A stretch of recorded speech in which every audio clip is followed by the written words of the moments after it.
सुख साहेब नमस्ते दोस्तों। आज मैं इस वीडियो में गीता अध्याय 4 श्लोक 13 में जिसमें चार वर्ण का वर्णन है उसके विषय में हम आप चर्चा करेंगे। और आपको ठीक लगे, अच्छा लगे तो कमेंट में जरूर आप प्रश्न करें, प्रश्न का उत्तर भी दें, अच्छी भाषा में दें। हमारे गुरुजी संत रामपाल जी महाराज जी का किताब है गहरी नजर में गीता।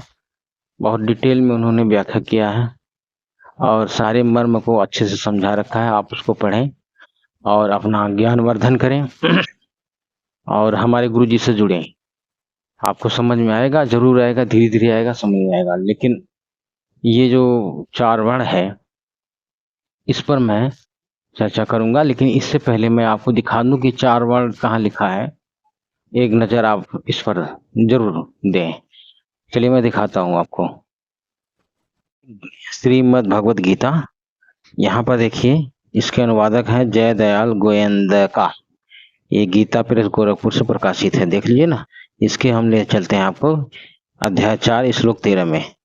ये अध्याय 4 श्लोक 13 में आ जाइए। यहाँ देखते ना 13, यहाँ क्या लिखा है। ब्राह्मण क्षत्रिय वैश्य और शूद्र इन चार वर्णों का समूह गुण और कर्मों के विभाग पूर्वक मेरे द्वारा रचा गया है। उस सृष्टि रचना आदि कर्म का कर्ता होने पर भी मुझे अविनाशी परमेश्वर को तू वास्तव में अकर्ता ही जान। ठीक है। अब ये जय दयाल गोयंतका का अनुवाद है, लेकिन मैं इसमें संत रामपाल जी महाराज जी का अनुवाद में आपको दिखाऊंगा। ये देखिए संत रामपाल जी महाराज जी का अनुवाद गहरी नजर गीता में। ठीक है। इसके अध्याय 4 श्लोक 13 देखिए। ये क्या गुरु जी हमारे अनुवाद कर रहे हैं। ब्राह्मण क्षत्रिय वैश्य शूद्र इन चार वर्णों का समूह, ठीक है, गुण कर्मों के विभाग पूर्वक मेरे द्वारा रचा गया है।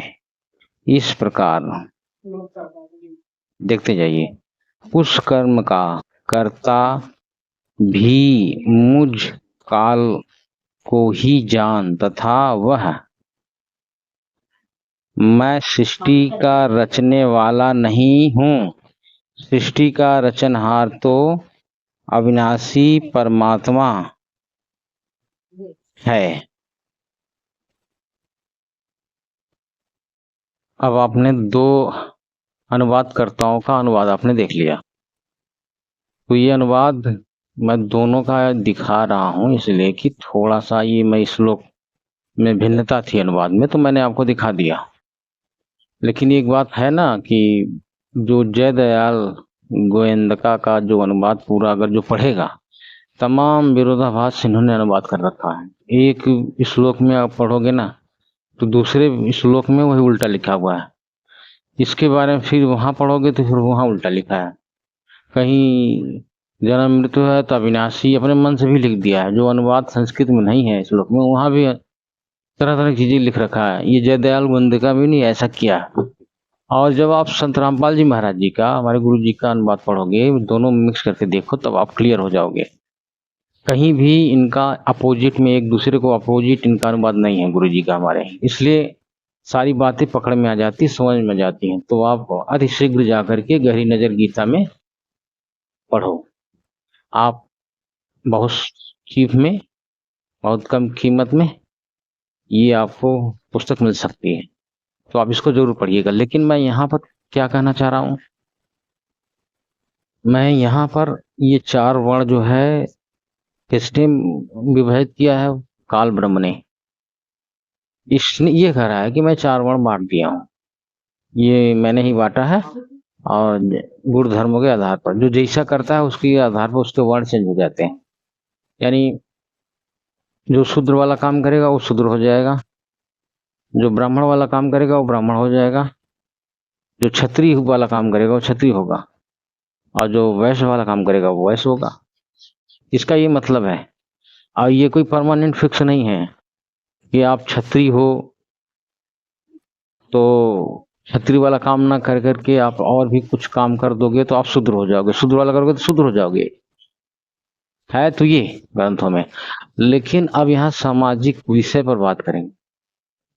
सामाजिक में जो रूपरेखा है, जो अज्ञानी गुरु हैं, जो नकली गुरु हैं, उन्होंने क्या पाठ पढ़ा रखा है समाज में कि जो ब्राह्मण है वो ब्राह्मण वाला वर्क करे, ये पाठ उन्होंने कहा। क्षत्रिय क्षत्रिय वाला करे, वैश्य वैश्य वाला काम करे, और शूद्र शूद्र वाला काम करे। और ये गुण धर्म बना हुआ है। तो ये बात बताओ आप हमें, ये परमात्मा का विधान नहीं है, ये है काल ब्रह्म का विधान। तो इस विधान को क्यों मानते हो इतना? बहुत प्रश्न है ना, बहुत गुड़ प्रश्न है। इस विधान के पीछे काहे पड़े हो, काहे इतना प्रचार प्रसार कर रहे हो? चारों तरफ देश विदेश में भारत का जो है बेइज्जती कहाँ करवाते हो? इन गुरुओं से पूछो, गीता के मर्म को समझते समझते यही समझे कि बस यही करना है, ब्राह्मण क्षत्रिय वैश्य शूद्र ये वर्ण व्यवस्था अपना बताओ। अब ये भी हल्ला करो कि शूद्र के साथ ये करना है, और जो वो है वो नीच है, वो ऊपर है, ये यही शब्द बताते हैं। ब्राह्मण मैं हूं, अब जबकि परमात्मा का विधान क्या है? जीव हमारी जाति है, मानव धर्म हमारा, हिंदू मुस्लिम सिख ईसाई धर्म नहीं कोई नारा, ये परमात्मा का विधान है। कोई ब्राह्मण कोई क्षत्रिय कोई वैश्य के शूद्र नहीं है, किसका विधान है? परमात्मा का। अब ब्राह्मण क्षत्रिय वाला विधान, शूद्र वाला चारों वाला का, काल का, ब्रह्म का। और ये अविनाशी है नहीं। अध्याचार के पांचवें में कहा, तेरे मेरे बहुत जन्म हो चुके अर्जुन, तू नहीं जानता मैं जानता हूं। तो इसलिए इसके कई श्लोक हैं। अब जो पूर्ण ब्रह्म का के बारे में कहा है कि 18 के भाषण में भी कहा है, उस परमेश्वर की शरण में जा, दूसरे भगवान के बारे में कहा है। तो मेरा ये कहना है कि आप ब्राह्मण क्षत्रिय वैश्य शूद्र का जो आप कंसेप्ट बना रखे हो, उसके अनुसार प्रचार प्रसार करते हो, आप काल के विधान को प्रचारित करते हो, काल के सिस्टम को जो आप फॉलो अप करते हो। तो का खाक जो है परमात्मा शरण में चले जाओगे, खाक मुक्ति होगी, मोक्ष होगा, कुछ नहीं होगा।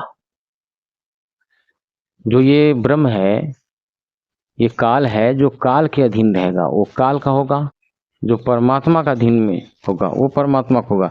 परमात्मा के नियम कायदे फॉलो करोगे तो उसके हो जाओगे, और अगर काल के नियम कायदे फॉलो करोगे तो काल के हो जाओगे। तो अब ये लोग जो पढ़ते हैं गीता को, इसको भगवान मानते हैं, पूर्ण ब्रह्म मानते हैं, यही सब कुछ है, अविनाशी यही है, सब है, XYZ है। अब गीता को नहीं समझ करके तब सोचते हैं कि जो ये वर्ण व्यवस्था है ना, परमात्मा ने बना रखा है, और इसको हमें प्रचारित करना चाहिए, बताना चाहिए कि ब्राह्मण का ऐसे साथ रहो, हाँ शूद्र वाला शूद्र के साथ ऐसे रहना है आपको, क्षत्रिय के साथ। आप बताओ, ये चार वर्ण का कंसेप्ट ही गलत है। क्यों गलत है? क्योंकि परमात्मा नहीं बनाया, जो काल ने बनाया। अगर इसको मानोगे तो काल के रहोगे, ये तुमको इसी में तो फंसाएगा, ब्राह्मण का एहसास दिलवाएगा, अहंकार भरेगा, हाँ मैं ब्राह्मण हूं। आज भी मिलो आप सबसे ना समाज में, कहेगा कि किससे बात कर रहा है तू? ठाकुर हूं मैं, क्षत्रिय हूं। उससे बात करो, ब्राह्मण हूं, ब्राह्मण के साथ ऐसे बोल दिया तुमने। तो तुम्हारे अंदर जो जो अहंकार, जो मन बुद्धि अहंकार इसने डाला है, अहंकार भी तो डाला है। अब तो ब्राह्मण ब्राह्मण होकर के लड़ बैठोगे, शूद्र को मारने लगोगे, शूद्र को सताओगे, बेवकूफ। अब मूर्खों वाली बात। अब बताओ, वो ब्राह्मण तुम आज 10 साल 50 साल के लिए ब्राह्मण ब्राह्मण अहंकार में घमंड में चूर हो, पता नहीं किस जन्म से तुम किस योनि से भटक करके आए हो, यहाँ बने हो।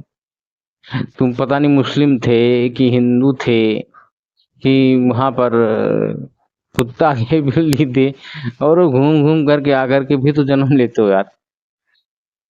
ब्राह्मण होने का जो गर्व है या क्षत्रिय होने का गर्व है, या शूद्र बेचारा, तो शूद्र तो अछूत है, ऐसा सोचोगे। जब तुम्हें ज्ञान नहीं होगा तब ये सोचोगे, जब ज्ञान होगा तब ये कहोगे जीव हमारी जाति है। क्योंकि ज्ञान का मतलब है तो परमात्मा को पहचान पाओगे, तो परमात्मा के विधान को हम जानोगे तब होगा ऐसा। अब ये संत रामपाल जी महाराज के अनुयायी जानते हैं, उनको इनका विज्ञान है, तो वो ऐसा बोलते हैं जात पात भेदभाव नहीं होता। जो जात पात भेदभाव रखता है उसको नाम दीक्षा भी नहीं मिलता, वहां तुम्हें वचन देना पड़ेगा तब होता है। अब ये चीजें समाज में क्यों फैलाते हो? ये जहर है एक तरह का। ये काल के सिस्टम को प्रचारित इतना ना करो। गीता में लिखा है, लेकिन वो काल का विधान है। गीता में 5% काल, 5-6%, 10% काल ने बता रखा है अपना विधान। उसको पहचानो, उसको ना मानो, उसको मत फैलाओ चारों ओर। और जो हमारे, अब एक आदमी मुझसे कह रहा था, वो भी प्रश्न किया कि गीता में 4 वर्ण है, समझ रहे हो ना, 4 वर्ण है तो आप भी मानो, आप भी इन 4 वर्णों के आधार पर चलो। बताओ, वड़ंगा जानते हो क्यों लेकर आया? क्योंकि वो नकली गुरुओं से सुना है। ये नकली गुरु खुराफात कर डाले हैं, पूरा बर्बाद किए हैं। लड़ाई झगड़ा होगा अब इससे। 4 वर्ण जो फैला रहे हो, वो श्रेष्ठता का अनुभव करेगा, अपने आप को ब्राह्मण समझेगा, क्षत्रिय बनेगा, एहसास करेगा, फील करेगा। उसके बाद फिर वो अपने आप में घमंड में चूर रहेगा, तो फिर क्या होगा? लोगों को अछूत समझेगा, उनके साथ लड़ाई झगड़ा भी कर लेते हैं, बहुत घटनाएं आती हैं।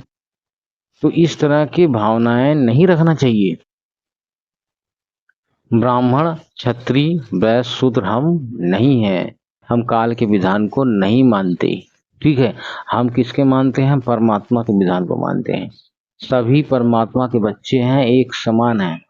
आज यहाँ इसके विधान में फंसे हैं। हाँ ठीक है, मजबूरी है लोगों की, कोई इनको रखवाला है नहीं, इन आत्माओं का, इन जीवों का। परमात्मा को छोड़कर चले आए हैं, अब काल इनको पीस रहा है, चाहे जैसे पीसे। वो किसी को गुरु बना देता है, ब्राह्मण के रूप में बैठा देगा, किसी को और बना देगा, फिर उसके बाद पतन करवाएगा, उनसे उल्टा पुल्टा ज्ञान फैलाएगा। वो मैसेंजर भी इस तरह से भेजता है, वो भी ऐसा बात करते हैं। तो इसके जब सिस्टम है तो ये तो परेशान करेगा, लेकिन तुम्हें जब ज्ञान होगा तत्व ज्ञान ना। और तत्व ज्ञान सिर्फ संत रामपाल जी महाराज के प्रवचन के अलावा नहीं होने वाला। ये बात भले आपको खराब लग रही है, आपको गुस्सा लगे, लेकिन एक बात है, ये सत्य बोल रहा हूँ। अगर आप जो है ये ब्राह्मण, ये वर्ण, ये जात, ये पात की बात करते रहोगे, तब तक करते रहोगे जब तक संत रामपाल जी महाराज के शरण में नहीं जाओगे। क्योंकि तत्व ज्ञान होना चाहिए इसके पीछे। तत्व ज्ञान नहीं होगा तो ये जो जात पात का जो भेदभाव है, जो सारी चीजें रख करके बेड़ा गर्क कर रखा है, ये नहीं खत्म होगा। और आप जो है कि जाकर के उल्टा सीधा जो घटनाएं देखने को मिलती हैं, इसी वजह से मिलती हैं। आप उनके ज्ञान को समझो, आपका मन और आत्मा साफ होगा। उसके बाद फिर आपको समझ में आएगा, आप भी ऐसे ही बोलोगे।